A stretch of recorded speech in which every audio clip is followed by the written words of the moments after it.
This is a quick behind-the-scenes look at our fall 3-on-3 league. Just to give you some insight into the thinking behind the way we structure the night. Typically we show the kids for about 5 minutes as quickly as possible at the beginning of the hour a couple actions that we'll work on that night. Usually they build upon each other. This action that we're showing you here is what we often call the horns action. We have two ball screen options at the elbow. The player with the ball uses one, and one player dives to the rim, and one player pops out, and then they play out of it. And then they reset. There's a 5-minute period there where we show them. There's about a 20 to 25-minute period where they play using those actions in a controlled environment. And then there's 30 minutes where they play free.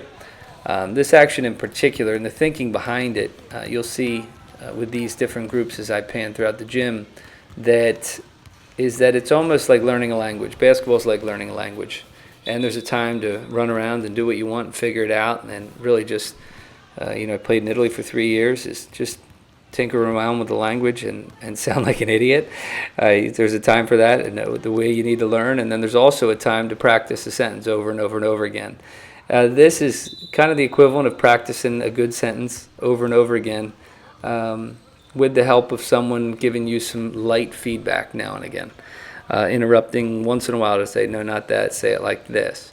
And it's engaging because you're still playing, but it's also more meaningful learning because it's contextual. Oftentimes in basketball, we would go through this in a 3-on-0 situation with no real defense and no real feedback, and frankly, I just don't understand why we do that.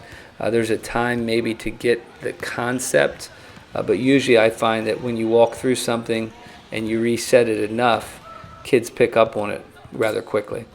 You'll see this is an older group that resets quicker and right into things and uses it. Now as they get more advanced, you can also specify how the defense is going to play, whether they're going to go under, whether they're going to go over, whether they're allowed to switch, and give them feedback on help and recover. You can tell with these groups we were just getting to kind of go through the motions, so to speak. During this time where it's more controlled scrimmage, there's no score, so kids are able to really just tinker with the actions themselves, essentially to throw in a new word now and again. So what you find is that when kids go through certain motions over and over again, when it's time to play for real, they'll return to those actions. So it's the equivalent of all of a sudden realizing the sentence came out of you spontaneously. That's how we want to teach the game, and that's how we found that kids most enjoy the game. So quick insight into 3-on-3. We found it to be an effective mode of teaching. It's what I use at every level of play, and most importantly, it's fun.